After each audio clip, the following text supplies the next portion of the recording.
மன்னவயர் புதுவை ஆண்டாளரங்கற்கு பண்ண திருப்பாவை பல்வதியம் இன்னிசையால் பாடிக் கொடுத்தாள் நற்பாமாலை பூமாலை சூடிக் கொடுத்தாளை சொல்லு. எல்லாமல்ல திருவரங்கத்தானுடைய கிருபையினால்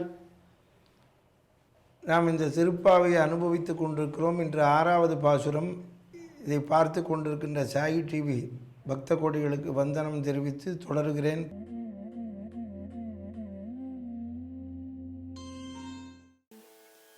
புல்லும் சிலம்பினகா புல்லரையன்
சிலம்பினகான் புல்லரையன் கோயிலில் வெள்ளை வெளிச்சங்கின் பேரரவம் கேட்டிலையோ புள்ளாய் எழுந்திராய் பேய்முலை நஞ்சுண்டு. இந்த பாசுரத்தில் என்ன சொல்லுகிறார்கள்? புதிதாக பகவத் சம்பந்தம் பெற்ற தோழியை எழுப்புகிறார்கள். பொழுது விடிந்ததற்கு அடையாளம் கேட்கிறாள்.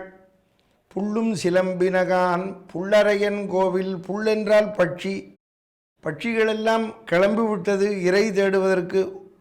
அதற்கு அவள் சொல்லுகிறாள், உங்களுக்கு உறக்கம் இருந்தால்தானே நீங்கள் தூங்காமலே இருக்கிறீர்கள், அதனால் உங்களுக்கு பொழுது எப்பொழுது விடியும் என்று நீங்கள் கேட்க வேண்டாம்.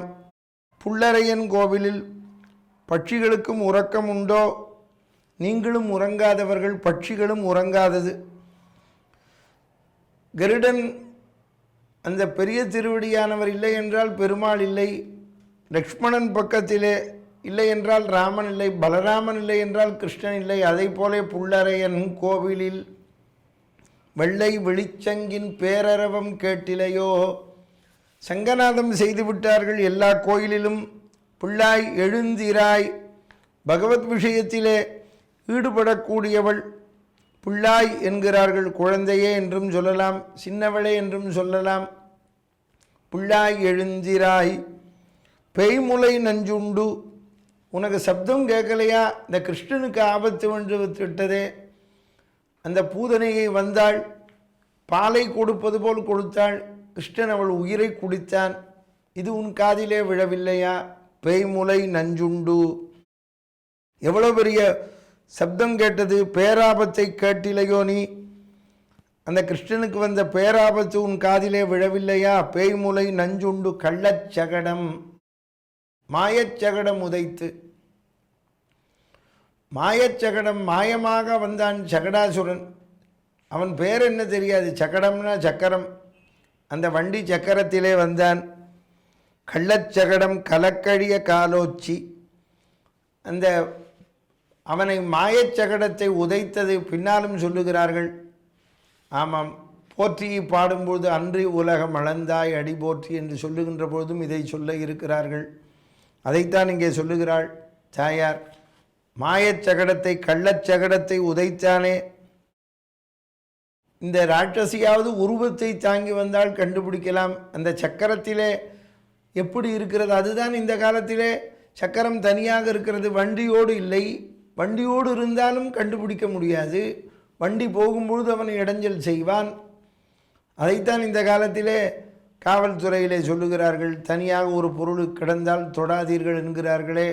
பகவான் அவன் உணர்ந்தான், நமக்கு உணர தெரியாது. இன்றைக்கி அதுக்கு யார் குண்டு வைத்திருப்பார்களோன்னு அதை கண்டுபிடிக்கிற நிபுணர்கள் வருகிறார்கள். ஆனால் பகவான் நிபுணன்.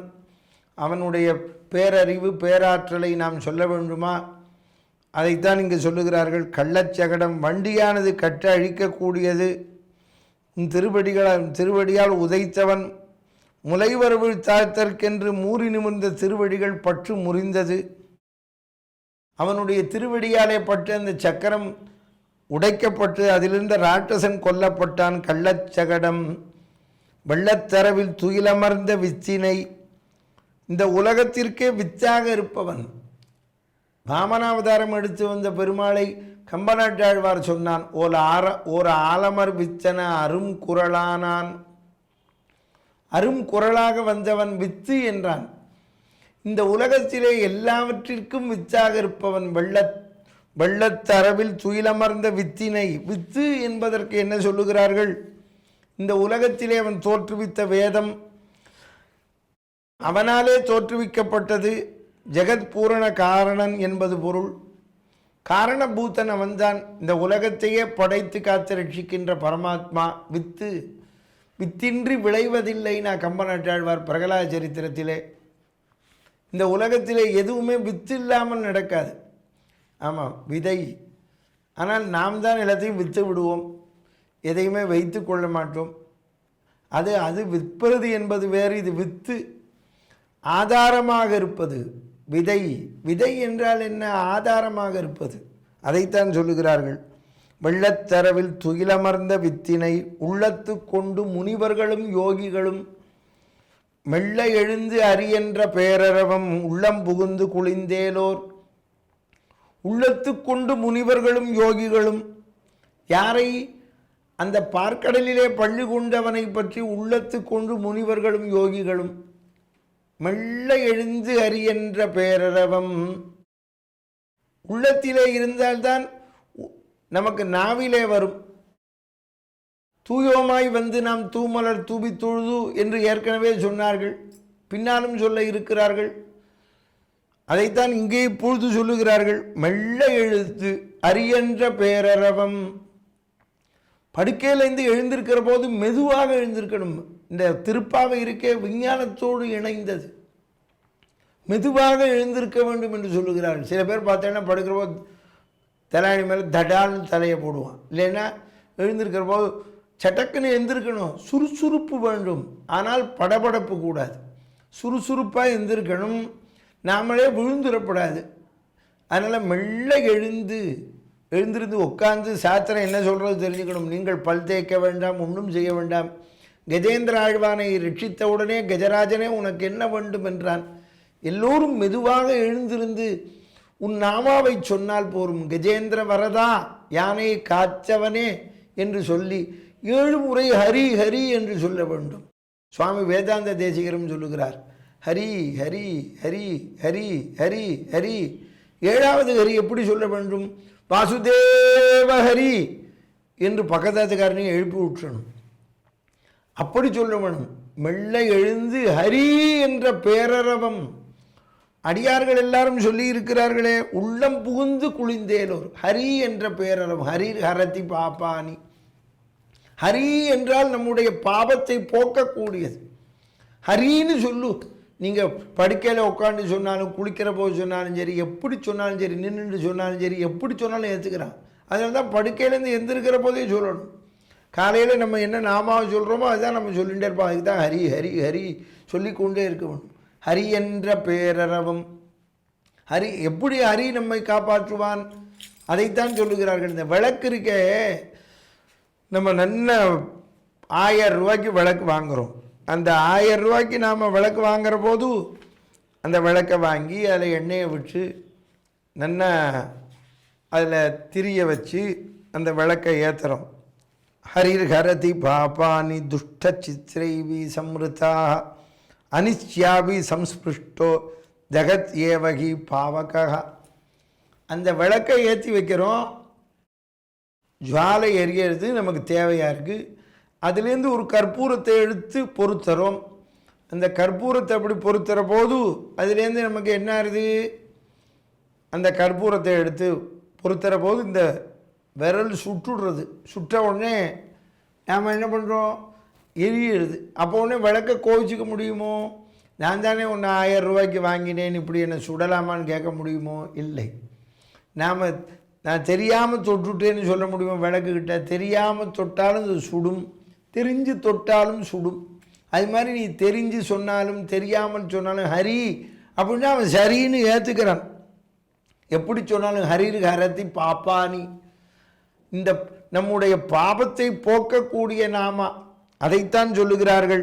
மெல்ல எழுந்து அசுரனாகிய இரண்யகசிபு கிங்கரர்களால் பாலனான பிரகலாதனை கீழே தள்ளினார்கள். தள்ளப்பட்டது அவனும் ஹரியை நெஞ்சிலே தரித்து கொண்டு கீழே விழுந்தான்.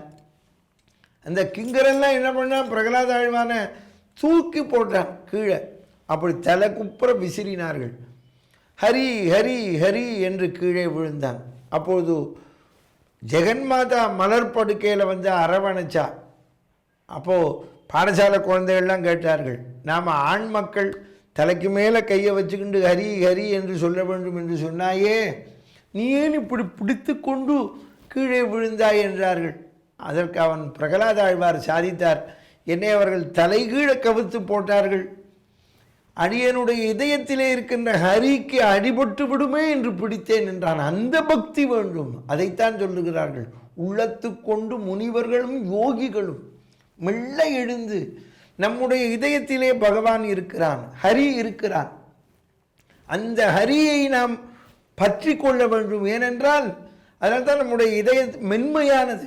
இந்த மென்மையான இதயத்தில் வேற எதையும் வைக்கப்படாது. ஹரியை வச்சுக்கலாம், பகவானை வச்சுக்கலாம். இந்த இதயத்தில் யாரை வச்சுக்கணும்? பகவான். விவரம் தெரியாமல் எல்லாரும் என்ன சொல்கிறான்? என் காதலியை வச்சுக்கிறேங்கிறான் இதயத்தில், இல்லை என் ஆத்துக்காரியை வச்சுக்கிறேங்கிறான். இதயம் மென்மையானது. அங்கே கொண்டு போய் காதலி பொண்டாட்டியெல்லாம் வச்சுக்கப்படாது. அதில் தான் ஹார்ட் அட்டாக்கே வருது ஆம்பளைகளுக்கு. அதில் போய் மென்மையாக இருக்கணும், பகவானை வச்சுக்கணும். இதில் போய் அங்கே போய் வச்சுக்கப்படாது. அதுதான் உள்ளத்து கொண்டு முனிவர்களும் யோகிகளும். ஏன் ரிஷிகள் சௌக்கியமாக இருக்கிறார்கள்?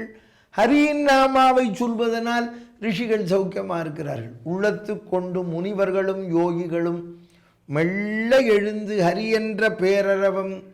நீ ஹரி என்ற பேரரவத்தை கேட்டிலையோ, புள்ளாய் எழுந்திராய் என்று சொல்லுகிறார்கள். எழுந்திரு.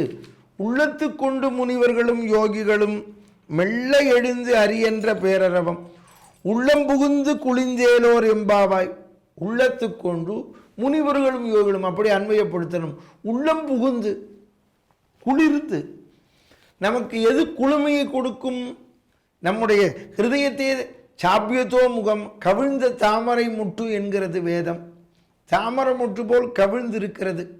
தாமரை புஷ்பம் குளுமையை கொடுக்கக்கூடியது. அதிலே நாம் பகவானை வைத்து கொள்ள வேண்டும். உள்ளத்து கொண்டு முனிவர்களும் யோகிகளும்.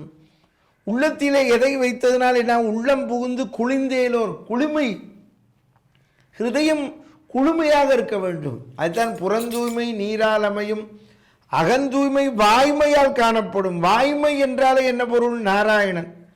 ஆமாம், சத்தியம். சத்தியம்னாலே நாராயணன். அதான் சத்தியமேவ ஜெயத்தேன் வைத்திருக்கிறோம்.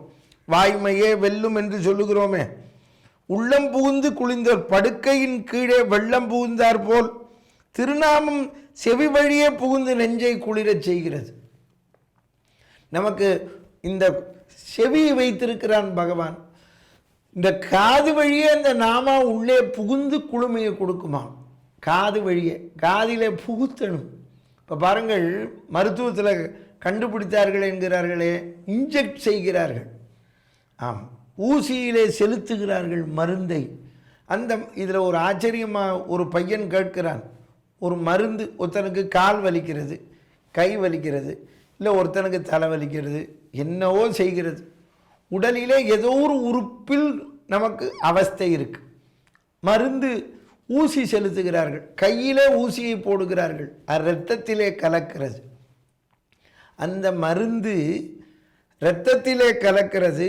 கலந்த மருந்து நமக்கு எங்கு உபாதையோ அந்த இடத்திற்கு அது போய் குணம் செய்கிறது. பாருங்கள், அந்த மருத்துவன் பார்க்க முடியுமா? இல்லை அந்த நோயாளி பார்க்க முடியுமா? இங்கு கால் வலிக்கிறது, இந்த இடத்திலே நோய் போக வேண்டும் என்பதற்கு கையிலே செலுத்துகிறார்கள். இது இப்படியே இரத்தத்தில் வந்து இங்கு வருகிறது. அந்த மருந்து எங்கு தேவையோ அங்கே போகிறது, இரத்தம் அங்கே கொண்டு போய் செலுத்துகிறது. இது மாதிரி தான் பகவான் வைத்திருக்கிறான். நம்முடைய ஹிருதயத்திலே வந்து பகவன் நாமா, அரியனுடைய நாமா இங்கு தங்க வேண்டும் என்பதற்கு காதிலே நாம் செலுத்த வேண்டும், செவியில். அதைத்தான் இங்கே சொல்லுகிறார்கள். படுக்கையின் கீழே வெள்ளம் புகுந்தார் போலே ஹரியின் நாமம் சொல்லுவது, திருநாமம் செவி வழி புகுந்து நெஞ்சை குளிரச் செய்தது. அவன் அவர்கள் நெஞ்சிலே புகுந்து அவர்களை ஆனந்தத்தில் பித்தர்களைப் போல் கிருஷ்ணனிடத்திலே பித்து பிடித்தது போல் கொண்டாட வைத்திருக்கிறார்கள். நெஞ்சை புழக்கிறது சங்கீர்த்தனம். அதைத்தான் நாம் சொல்லுகிறோம். நாம் எங்கேயானும் பஜனைக்கு போகிறோம், நாமா காதிலே விழுகிறது. அப்படி விழுகின்ற பொழுது நம்முடைய உள்ளம் குளுமை அடைகிறது. நாம் சொல்கிறோம், என் உள்ளம் குளுமை அடைந்து விட்டது, சுத்தமடைந்து விட்டது, குளுமையாக இருக்கிறது. இதைத்தான் எங்கள் வள்ளுவர் சொன்னார், செவிக்கு உணவு இல்லாத பொழுது சிறிது வயிற்றுக்கும் ஈயப்படும். அப்போ செவிக்கு உணவாவது எது? பகவன் நாமா. பகவானுடைய பெருமை நமக்கு செவிக்கு உணவாக இருக்கிறது. அந்த செவிக்கு உணவாக இருக்கக்கூடியது எது?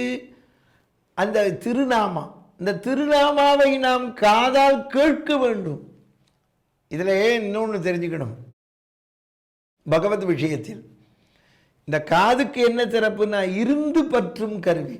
இருந்த இடத்திலேயே அது கேட்கும், ஒலியை வாங்கி கொள்ளும். நாம் காரில் போகிறோம்னு வச்சுக்கோங்க, காருக்குள்ளே இருக்கோம், எங்கேயோ ஒரு ஒலி கேட்கிறது, ஏதோ ஒரு கோவிலில் பாடல் போட்டு வைத்திருக்கிறார்கள், நம்ம காதில் வந்து விழுறது. நாம் பாட்டுக்கு காரில் போகிறோம், காதில் விழுறது. அதுபோல் தான் இது இருந்து பற்றும் கருவி. இன்னொன்று, பெரியவாள்லாம் ஒரு வச்சனம் சொல்லுவா, நீங்கள் அந்த பக்கமாக போனால் இந்த விஷயத்தை அவள்கிட்ட சொல்லுங்கோ அப்படிங்கிறதுக்கு ஒரு வார்த்தை சொல்லுவார்கள், அவள் காதில் போட்டு வைங்கோம்பா. அது என்ன காதில் போட்டு வைக்கிறதுன்னா அது காதுக்குள்ளேவா இருக்கும்? இல்லை, அவர்கள் காதிலே போடுங்கள் என்றால் ஹிருதயத்திலே போய் விழும். அது இப்பொழுது சொன்னேனே, ஒரு ஊசியிலே மருந்தை செலுத்தினால் அந்த மருந்து எப்படி எங்கு போய் வியாதியை போக்க வேண்டுமோ, எங்கு இருக்கக்கூடிய அந்த நோய் கிருமி இருக்கிறதோ அந்த கிருமியை அது எப்படி எடுத்து விடுமோ, அதை போலே இந்த ஹரியின் நாமா காதிற்கு உள்ளே போனால் நேரே இதயத்திற்கு போகும். அதனால்தான் ராமாயணத்திலே ஒரு விஷயம், வாலியின் மார்பிலே பானம் போட்டான் நேரடியாக. ஏனென்றால் இப்போ சண்டை போட்டுருக்கான், இப்போ காதல் அவனுக்கு ராமநாமாவை சொன்னால் இதயத்தில் போகுமோ போதான்னு நேரடியாகவே சொல்லுகிறார்கள். அதனால்தான் சொன்னால், உள்ளத்து கொண்டு முனிவர்களும் யோகிகளும் மெல்ல எழுந்து அரியன்ற பேரறவும் உள்ளே தைத்தானாம் ராமநாமாவை கம்பன் சொல்லுகிறான். உம்மைசால் உலகுக்கெல்லாம் மூல மந்திரத்தை முற்றும் தம்மையை தமர்க்கு நல்கும் தனிப்பெரும் பதத்தை தானே இம்மையை எழுமை நோக்கும் மருந்தினை ராமன் என்னும் செம்மை சேர் நாமம் தன்னை கண்கள் தெரிய கண்டான். இவன் இதயத்திலே செலுத்தின நாமா ராமநாமம். அப்பொழுது இதிலிருந்து தெரிந்து கொள்ளுங்கள், இந்த காதிலே போய் நமக்கு பகவன் நாமா ஹரியின் நாமா விழ வேண்டும் என்றால் நம்முடைய கண் பார்க்க வேண்டும். எதை பார்க்க வேண்டும்? சொல்பவர்களை பார்க்க வேண்டும். கண் பார்க்கும், காது கேட்கும், இந்த ஹிருதயத்திற்கு வரும். ஹிருதயத்திற்கு வந்தவுடனே நான் சொல்லும். அதைத்தான் சொல்லுகிறார்கள், மெல்ல எழுந்து ஹரி என்ற பேரரவம் உள்ளம் புகுந்து குளிந்தேலோரெம்பாவாய். உன்னுடைய உள்ளத்திலே புகுந்தால்தான், இந்த உள்ளத்திலே புகுந்திருக்கக்கூடிய லட்சணம், புகுந்திருந்ததினால்தான் குளிர்ச்சி. ஆக இதிலிருந்து தெரிந்து கொள்ள, அகன் தூய்மை வாய்மையால் காணப்படும். வாய்மை என்றாலே ஹரியின் நாமா. வாய்மை என்பதற்கு என்ன அர்த்தம்? நாராயணன். சத்தியம் என்றால் நாராயணன், அப்புறம் சத்தியநாராயணன். சத்தியம் என்றாலே நாராயணன். அதைத்தான் இங்கே சொல்லுகிறாள், வாய்மை. அந்த வாய்மையின் லட்சணம் நமக்கு உள்ளே, சத்தியத்தின் லட்சணம் என்ன? ஹிருதயத்தில் புகுவது. இதைத்தான் சாதாரணப்பட்டவன் சொல்லுவான். நம்முடைய இதயத்தில் வேண்டாத போய் புகுத்தினோம்னு வச்சுக்கோங்க, அது கெடுதலை உண்டு பண்ணும். தன்னஞ்சறிவது பொய்யற்க பொய்த்தபின் தன்னஞ்சே தன்னை சுடும்னா, இந்த ஹிருதயத்தில் வேண்டாத விஷயத்தை போட்டாலும் அது அதனுடைய வேலையை செய்யும். அதனால் தான் சொல்லுகிறார்கள், ஹரியின் நாமாவை உள்ளே செலுத்துங்கள், ஹரியினுடைய பெருமையை சொல்லுங்கள், பித்தனை போல் ஆகும். அப்போ நாம் இந்த ஹரியை அடைய வேண்டும், கிருஷ்ணனை தாக்க வேண்டும் என்ற ஹிருதயத்திலே வைத்து கொண்டு வந்தவள் பூதனை. கிருஷ்ணனை தாக்க வேண்டும் என்று ஹிருதயத்திலே வைத்து கொண்டு வந்தவர்கள் இந்த சகடாசுரன். அவர்களைப் போல் நாம் இருக்கக்கூடாது. யோகிகளைப் போல், பக்தர்களைப் போல், காவி உடை தரித்து உள்ளத்திலே இருக்கக்கூடிய அன்பர்களைப் போல் உள்ளத்து கொண்டு முனிவர்களும் யோகிகளும். யார் முனிவர்கள், யார் யோகிகள் என்பதை சொல்லுகிறார்கள். வஸ்திரம் தரிப்பதினால் மட்டுமல்ல, உள்ளத்திலே யார் பக்தி செலுத்துகிறார்களோ அவன்தான் யோகி. எவன் ஒருவன் கோபத்தை விட்டானோ அவன்தான் யோகி. அப்போ நம்முடைய ஹிருதயத்திலே காமக்குரோதாதிகளை விட்டு விடுவோமே ஆனால் பகவான் வந்து குடிகொள்வான். எது? இந்த காதிலே கேட்க வேண்டும். இதிலே தத்துவம் தெரிந்து கொள்ளுங்கள். செவியிலே கேட்க வேண்டும், கண்ணால் பார்க்க வேண்டும். அதுதான் இப்போ தொலைக்காட்சி. இந்த தொலைக்காட்சியில் பார்க்கிறீர்கள், கேட்கிறீர்கள். பார்ப்பதை விட நம்ம ஆடியோ முக்கியங்கிறான். வீடியோ இருந்தால் போகாது, ஆடியோ இம்பார்ட்டண்ட். அப்போது ஆடியோங்கிறது என்ன கண்டுபிடித்தார்கள், ஏற்கனவே சொல்லிவிட்டார்கள். காதிலே நாம் கேட்க வேண்டும், கேட்டால்தான் ஹிருதயத்தின் உள்ளே இது புகும் என்று அந்த தோழியை எழுப்புகிறார்கள். தொடர்ந்து அடுத்த தோழியை எப்படி எழுப்பினார்கள் என்று நாம் பார்ப்போம். பாதகங்கள் தீர்க்கும் பரமனடி காட்டும் வேதமனைத்துக்கும் வித்தாகும் கோதை தமிழை ஐந்து மைந்தும் அறியாத மானுடரை வையம் சுமப்பதும் வம்பு வசுதேவ சுதம் தேவம் கம்சச்சாணூரமர்தனம் தேவகி பரமானந்தம் கிருஷ்ணம் வந்தே ஜெகத்குரும் என்று கூறி இந்த அளவில் திருநிறைவு செய்கின்றேன்.